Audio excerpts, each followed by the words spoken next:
The slap echoed before anyone realized what silence meant.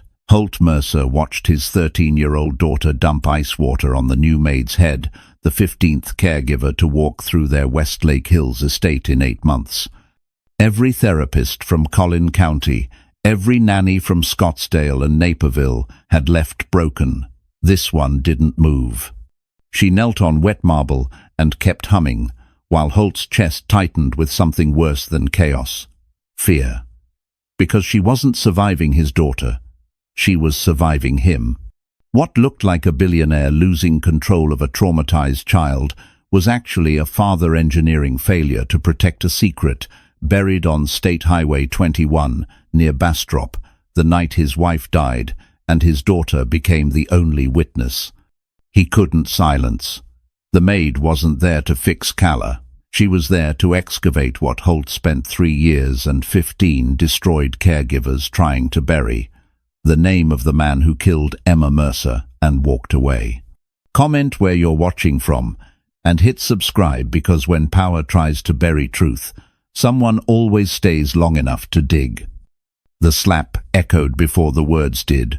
Holt Mercer's fingers went white around the crystal tumbler, bourbon sloshing over his cufflinks as he leaned into the marble foyer of his Westlake Hills estate.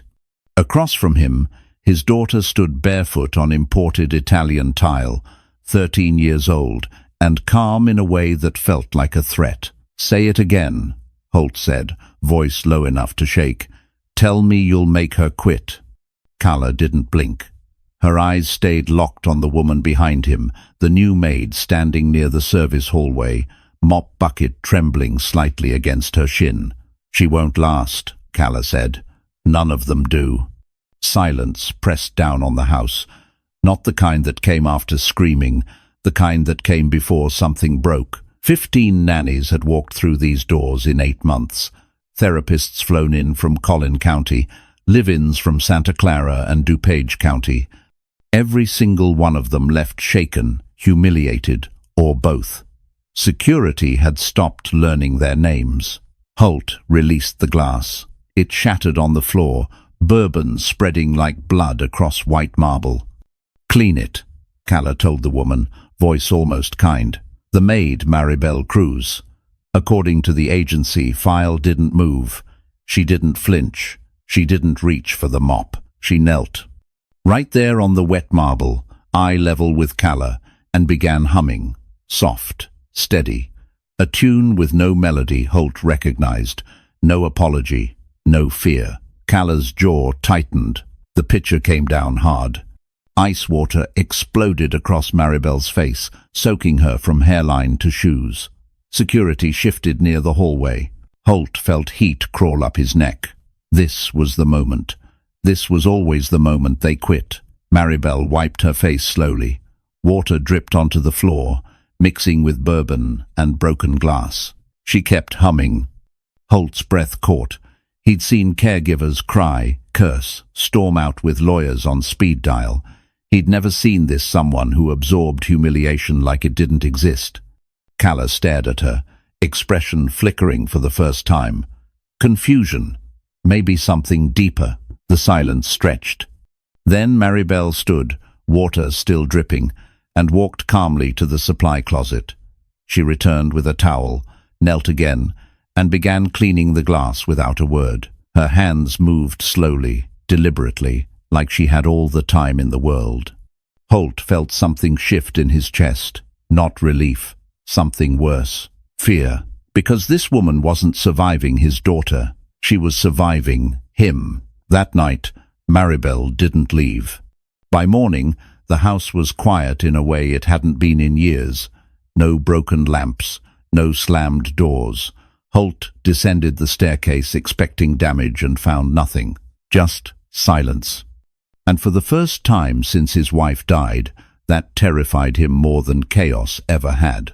Holt had a system. Every caregiver lasted exactly 9 days, 10 at most.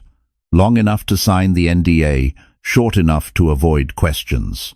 He'd refined it across 3 states, rotating agencies, in Plano, Scottsdale, Naperville, different counties, different employment firms, no patterns a lawyer could trace. The timeline was mechanical. Day 1, optimism. Day 3, doubt. Day 5, the first incident. By day 7, they were packing. Calla delivered the final blow every time. She knew where to hit. A Yale graduate broke down after finding her dissertation torn apart and stuffed in the kitchen disposal. A former Marine lasted 6 days before his medication disappeared, only to reappear crushed inside his pillow. The woman from Collin County, a licensed trauma therapist with 15 years of pediatric experience, left sobbing after Calla asked her in front of guests why she couldn't keep her own children. Holt paid them out. Double salary, sealed severance, confidentiality clauses that could bury a small law firm. No incident reports, no follow-ups, no attachments. Maribel Cruz should have been gone by now. It was day 4. Holt stood at his study window, overlooking the estate grounds, phone pressed to his ear as his investor relations team cycled through damage control scenarios. The board meeting in New York was 48 hours out. Shareholders were already murmuring about instability. His ex-wife's family had leaked something to a Houston Chronicle reporter. The timing couldn't be worse. He needed control. He needed the house quiet.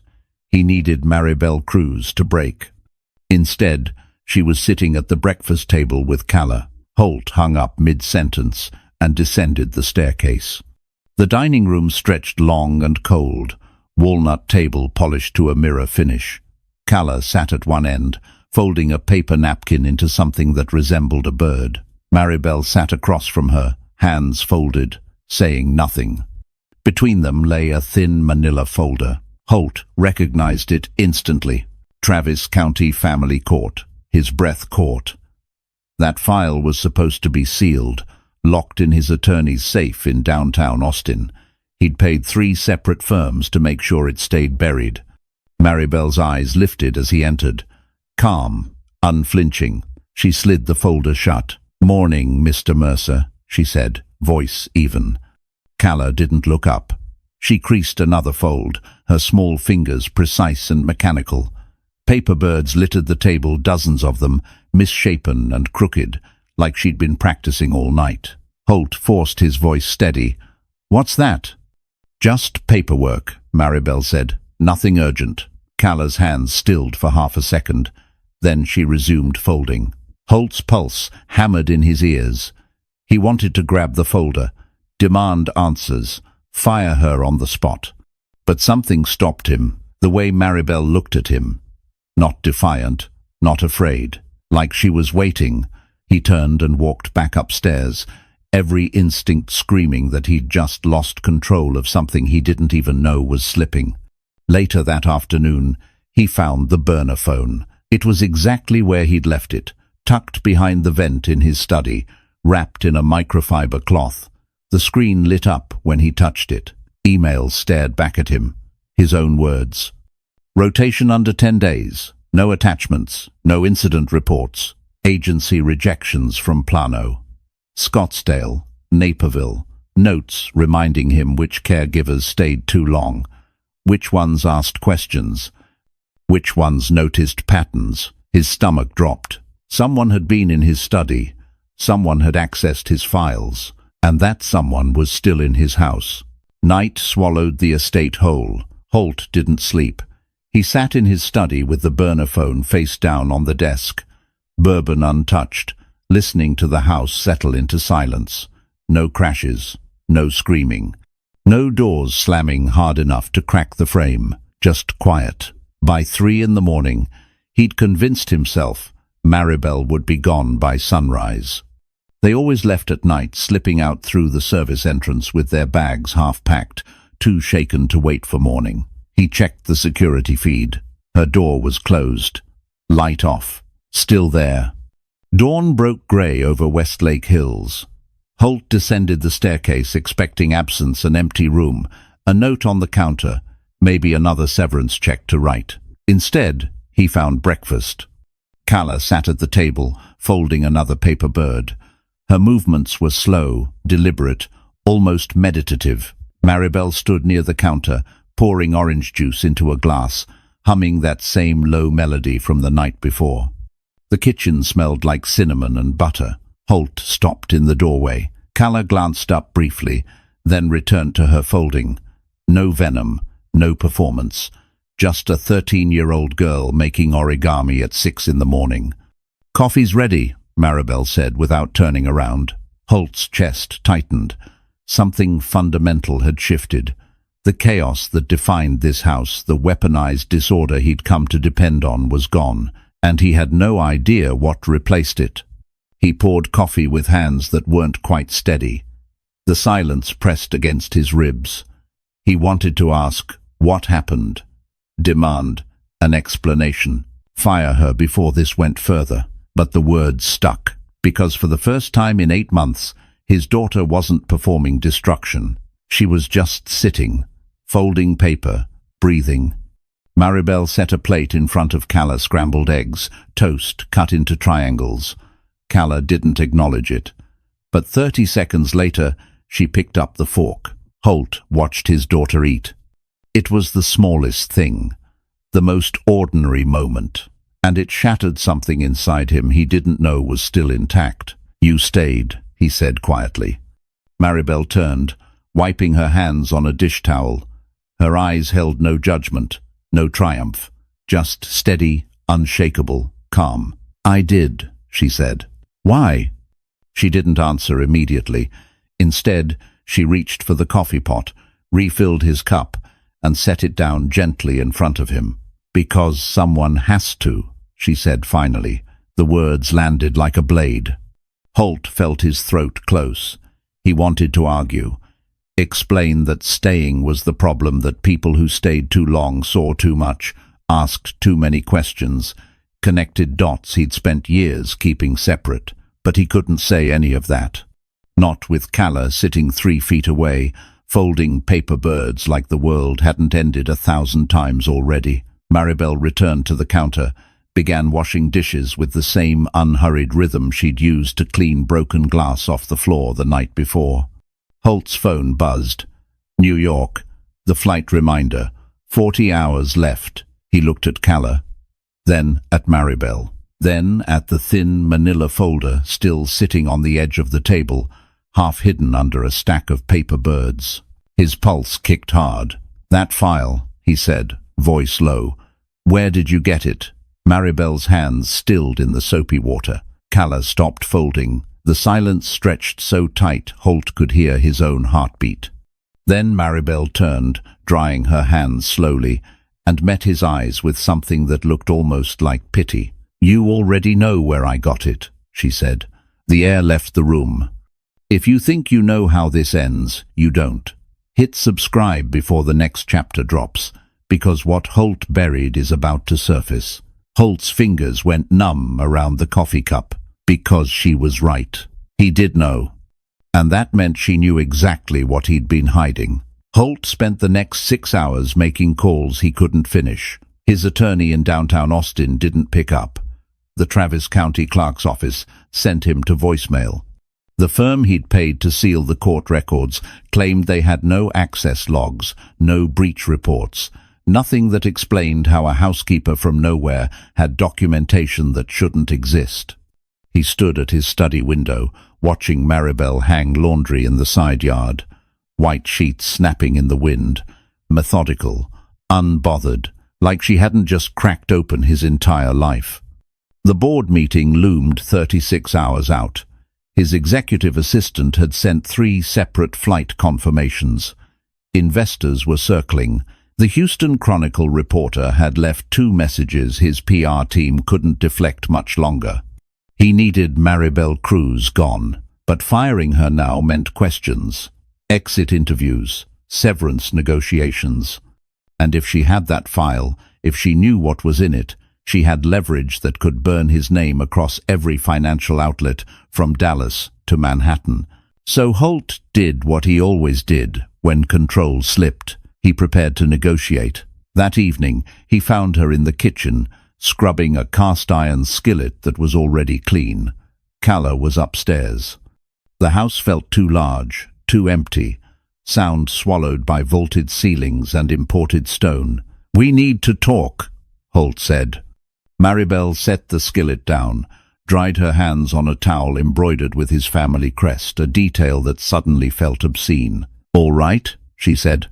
He leaned against the counter, forcing casualness into his posture. "That file, the one from Travis County." "Yes. You went through my house. You accessed private documents." "I did." No denial, no deflection. "It threw him. That's a violation," Holt continued, voice measured, "of trust, of employment terms, of—" "You invited me," Maribel said quietly. The words hit like cold water. "I didn't." "You did." She met his eyes, unflinching. "Every time you hired someone you knew wouldn't last, every time you let your daughter break them, you were inviting someone to look deeper." Holt's throat tightened. "That's not—" "You cycled through 15 caregivers in 8 months, Mr. Mercer. Plano, Scottsdale, Naperville, Collin County. You documented their exits, tracked their patterns, made sure none of them stayed long enough to see what you were protecting." She named the cities like she'd studied a map, like she'd been preparing for this conversation long before she walked through his door. Holt felt the floor tilt. "Who are you?" he asked. Maribel folded the towel slowly, precisely, the way Calla folded paper birds. "I'm someone who knows how to wait," she said. The silence between them felt combustible. Holt's pulse hammered. He wanted to fire her, threaten her, call security and have her escorted off the property with an NDA so tight it would crush her into silence. But something in her expression stopped him cold. She wasn't afraid of him. She'd never been afraid of him. "I'm not here for your daughter," Maribel said, voice steady as stone. "Not first." The air thinned. Holt's chest locked, because that meant she was here for him. And whatever she knew, whatever she'd come to find, was about to detonate everything he'd spent 3 years burying. Holt didn't sleep that night. He sat in his study with the burner phone in his palm, scrolling through emails he'd written himself, messages that felt like evidence now. Coordination with agencies across Texas, Illinois, Arizona, California. Instructions to rotate caregivers before 10-day marks. Reminders to avoid background checks that went too deep. The Yale graduate who broke down over her shredded dissertation, he'd hired her knowing she was fragile, fresh off a divorce, desperate for work. The kind of person who'd crack under pressure and leave quietly. The Marine with the medication Holt had seen the VA prescription during intake. Made a note. Let Calla find it. The trauma therapist from Collin County who couldn't keep her own children, Holt's private investigator, had pulled that detail from a sealed custody case in McKinney. He'd fed it to Calla the night before the dinner party. Every humiliation, every breaking point, every exit, engineered. He'd convinced himself it was protection, that if caregivers left fast enough, they couldn't see the cracks, couldn't ask why a billionaire's daughter was so skilled at destruction, couldn't wonder what she was protecting him from, or what he was protecting himself from. The crash that killed his wife happened 3 years ago on State Highway 21, near Bastrop, late autumn, wet roads. The official report called it a single vehicle accident. Emma Mercer lost control, struck a tree, died on impact. Calla had been in the car. She didn't speak for 6 months afterward. When she finally did, the first thing she said was a name Holt had spent 3 years making sure she never repeated. So he built the chaos. Let her rage become the story everyone believed. A grieving child acting out, a desperate father unable to cope. 15 failed caregivers in 8 months. It looked like tragedy, not strategy. But it was strategy. Every nanny who left took a piece of potential testimony with them. Every therapist who quit was one less person who might ask Calla the right questions. One less person who might connect what she remembered to what Holt had buried in Hayes County with donations, legal pressure, and a sheriff who retired early to San Marcos with a pension he shouldn't have been able to afford. Holt stared at the phone screen. At his own words. No attachments, no incident reports, rotation under 10 days. He hadn't been protecting Calla from the world. He'd been protecting the world from what Calla knew. And Maribel Cruz had walked straight through his system like it was made of smoke. The viewer thinks Holt is a desperate father, drowning under the weight of a difficult child. The truth lands like a detonation. Holt engineered every failure. He weaponized his daughter's pain. He used her trauma as a filter to keep people from staying long enough to ask questions that would unravel everything. He wasn't the victim. He was the architect. Downstairs, a floorboard creaked. Holt's pulse spiked. He turned off the phone, slipped it back behind the vent, and descended the staircase with his heart pounding in his throat. Maribel stood in the foyer, coat on, car keys in hand.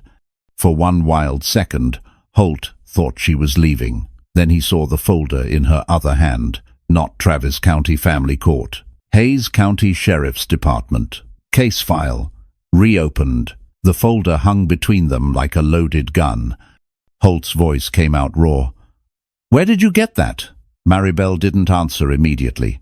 She set her keys on the entry table slowly, deliberately, and turned to face him fully. "No hurry. No fear. You made a mistake 3 years ago," she said. "You assumed money could seal everything." Holt's chest tightened. "I don't know what you think you—" October 19th, 2021. State Highway 21, mile marker 47. Single vehicle collision reported at 9:42 p.m.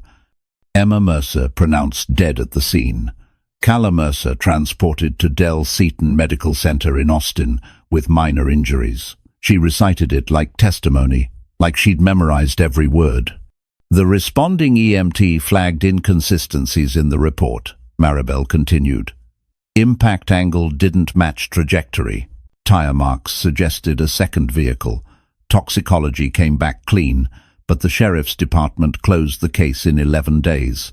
Holt felt ice crawl up his spine. 11 days, Maribel repeated. That's faster than most traffic violations get processed in Hays County. She moved closer, not threatening, just closing distance. The EMT filed a supplemental report requesting further investigation. It disappeared from the system within 72 hours. 2 months later, he was found dead in a motel parking lot outside Lake Charles, Louisiana. Overdose. Case closed. The room tilted. Holt gripped the banister. "You're his sister." The words hit like a fist. Maribel's expression didn't change. No tears, no rage. Just the kind of calm that came from 3 years of planning. "His name was Diego Cruz," she said. "He was 28. He had a daughter. He was 6 months sober when he died, and the coroner found enough fentanyl in his system to kill 3 people. Holt's throat closed. "He didn't relapse," Maribel said. He was silenced. The silence between them felt like drowning. Holt wanted to deny it, call it conspiracy, threaten her with lawyers who could bury her entire family tree in litigation, but he couldn't. Because she was right. Diego Cruz had asked too many questions, connected too many dots, and when Holt's legal team couldn't make him stop, they made him disappear. Maribel took another step forward. "I didn't come here to survive your daughter," she said, voice steady as stone. "I came here to survive you." The power shift was complete. Every test, Holt thought Calla was administering the ice water, the humiliation, the broken glass Maribel had endured, knowing exactly what they meant. Knowing Holt was watching.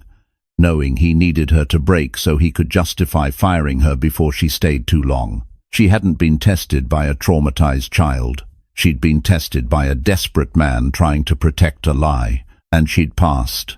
"You stayed through everything," Holt whispered, "because you were waiting." "Yes. For what?" Maribel's eyes held his. "For memory." The word landed like a bullet. Holt's knees nearly buckled. Because Calla had been in that car. Calla had seen everything, and for 3 years, Holt had weaponized her trauma to keep her silent. But trauma doesn't erase memory. It just buries it. And Maribel Cruz had come to dig. Holt's voice came out broken. "You can't prove any of this." Maribel opened the folder. Inside were photocopies, dozens of them. Diego's original incident report with handwritten notes in the margins. Photographs of tire marks the official investigation never documented. A toxicology request that showed Emma Mercer's blood work had been clean, but also flagged trace compounds on her clothing that didn't match the interior of her vehicle. Evidence of a second car. Evidence of contact. Evidence that vanished from every official record within 2 weeks of the crash. Your attorney in Austin, Richard Voss, filed a motion to seal the case on November 2nd, 2021, Maribel said. 14 days after my brother died. He cited protection of a minor witness as justification. She turned a page. Your donation to the Hays County Sheriff's re-election campaign was processed November 9th. $50,000. Sheriff Martin Keogh retired 4 months later and moved to San Marcos with a consulting contract worth more than his pension. Holt felt his pulse hammering in his temples. The judge who sealed the case, Judge Patricia Arnell, out of Hays County District Court, received a private grant for her non-profit 3 weeks after the ruling. The grant came through a Shell LLC registered in Delaware. The same LLC you used to purchase property in Fredericksburg last year. She wasn't guessing. She had the entire architecture. Holt's hands shook. This is conspiracy. Maribel's expression didn't change. Murder for hire? Obstruction of justice? She closed the folder. Pick whichever one you think a grand jury in Travis County will find most interesting. The walls felt like they were closing in. Holt had built his empire on precision, on knowing exactly which pressure points to apply, which people to pay, which systems to manipulate. He'd spent 3 years making sure this exact moment couldn't happen, and yet here it was. Standing in his foyer, holding his entire collapse in a manila folder. "What do you want?" Holt whispered. Maribel's eyes softened, not with pity, but with something worse. Recognition, like she'd been waiting for him to ask the wrong question. "I don't want anything from you," she said quietly. "I never did." The floor dropped out from under him. If you think power can bury the truth forever, stay subscribed. Because the witness is about to speak, and no amount of money can silence what's already remembered. "Then why are you here?" Holt asked, voice cracking. Maribel glanced toward the staircase, toward the second floor, toward Calla's room. "Because she remembers," Maribel said. "She's always remembered. You just made her too afraid to say it out loud." Holt's chest locked. "The humming," Maribel continued. "The one I used that first night when she dumped the water on me. Your wife used to hum that song." Diego wrote about it in his report. He heard Calla humming it in the ambulance, over and over, like she was trying to hold on to something. Tears blurred Holt's vision. "She wasn't humming a lullaby," Maribel said. "She was humming the last thing she heard before her mother died." The truth detonated.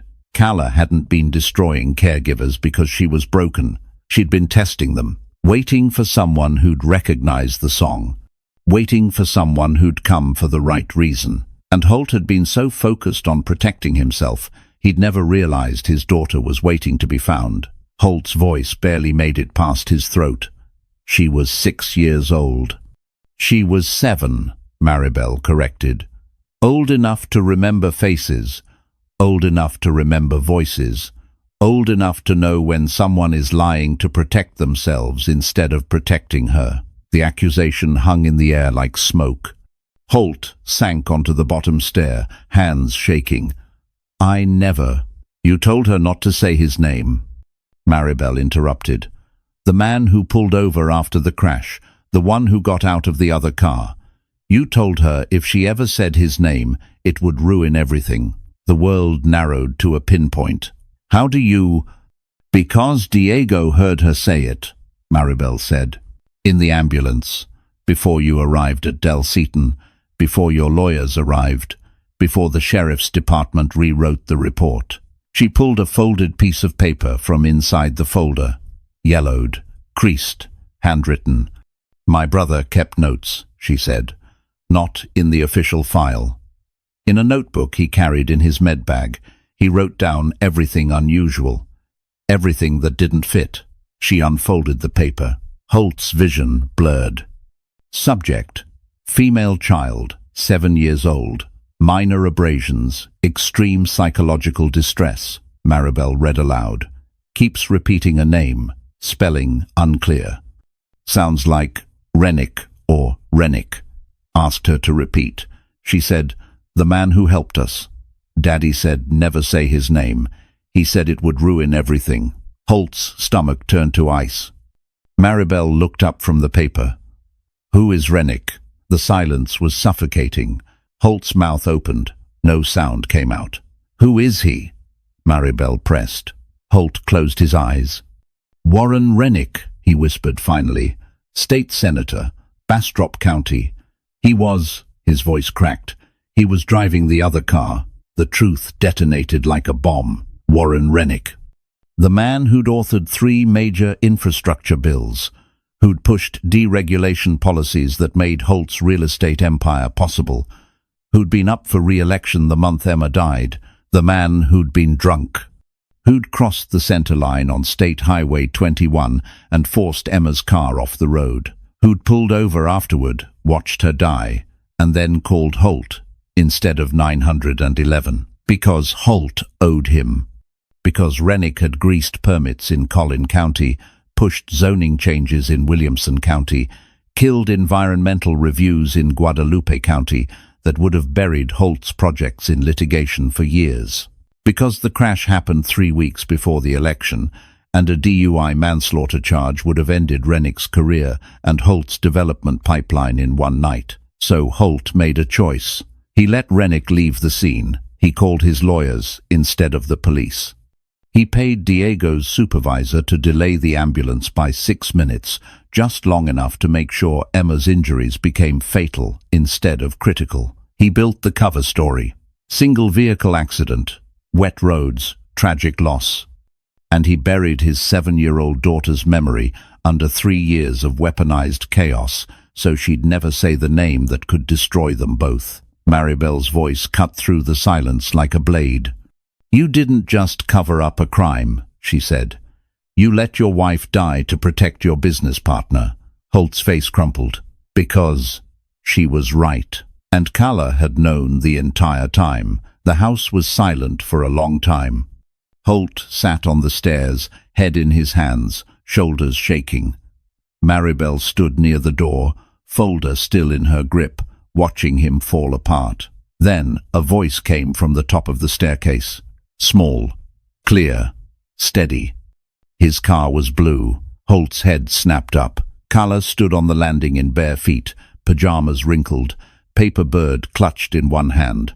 Her face was calm, too calm for a child who'd just heard her father confess to letting her mother die. But then again, she'd always known. "Dark blue," Kala continued, descending 1 step at a time. "With a dent in the front bumper. He smelled like whiskey when he opened our door." Holt's breath caught. "Mom was still alive," Kala said. "She was trying to say my name, but it came out wrong, like she couldn't remember how. Each word was a nail." "He told you to call your lawyer," Kala said, eyes locked on her father. "Not 911, your lawyer, and you did." Holt's face crumpled. "Kala, you told me the man helped us," she said. "You said he stopped to make sure we were okay. You said if I told anyone his name, people would think bad things about him, about us, that it would ruin everything." Her voice didn't waver. "I believed you." The silence was unbearable. Kala reached the bottom of the stairs. She walked past her father without looking at him and stopped in front of Maribel. "You hummed it wrong that first night," Kala said quietly. Maribel's expression softened. "I know." Mom hummed it higher. "Faster." "I'm sorry." Kala's jaw tightened. but she didn't cry. "I knew you weren't a real maid. Nobody stays after getting water dumped on them unless they're looking for something." Maribel knelt slowly, bringing herself to Cala's eye level the same way she had that first night. "I wasn't looking for something," Maribel said gently. "I was looking for you." Cala's composure cracked, just slightly, just enough. "My brother died because he tried to tell the truth," Maribel continued, "and I couldn't let that be for nothing. But I also couldn't do this without you." Cala's fingers tightened around the paper bird. "You've been carrying this alone for 3 years," Maribel said. "You don't have to anymore." The tears came then quiet, exhausted, like something breaking after holding too long.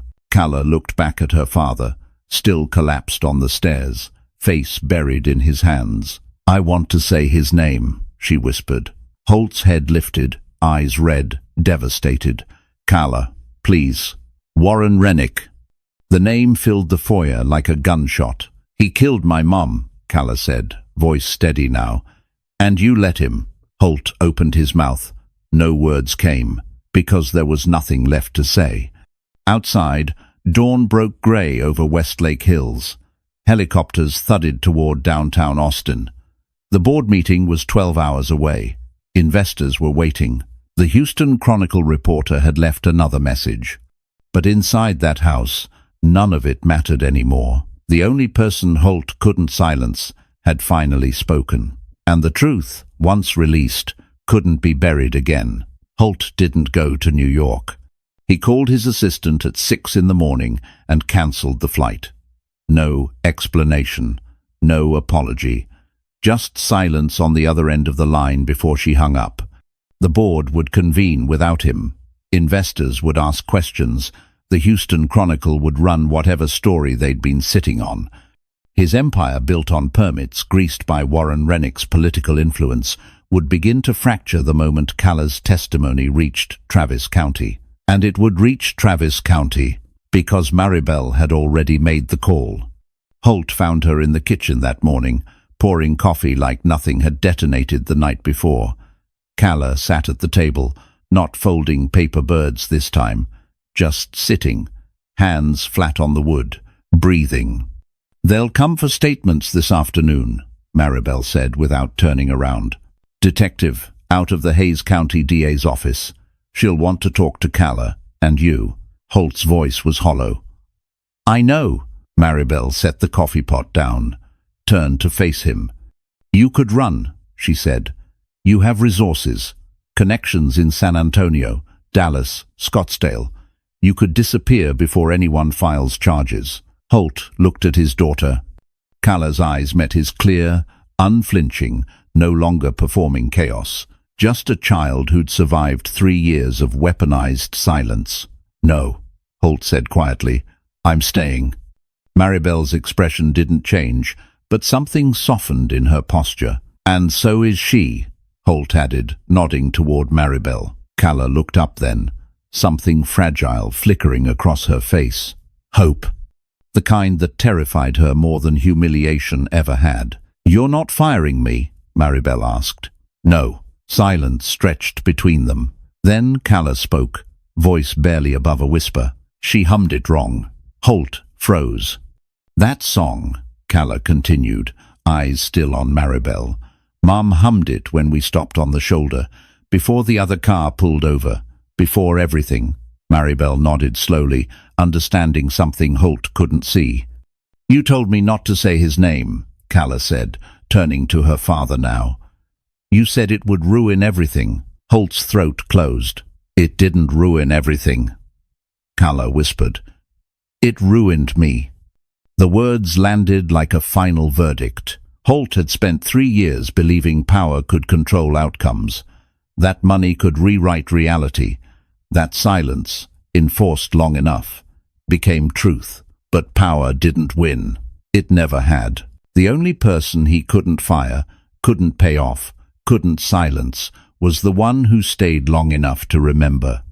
Outside, engines idled in the driveway, unmarked vehicles, detectives from Hayes County, a victim advocate from Travis County Child Protective Services. Maribel walked to the door, opened it calmly. Calla stood. Holt didn't move. Before stepping outside, Calla picked up one of the paper birds from the table.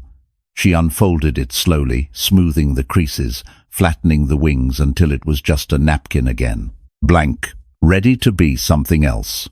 She set it down and walked toward the door. Maribel took her hand, and for the first time in 3 years, Calla didn't look back to see if her father was following.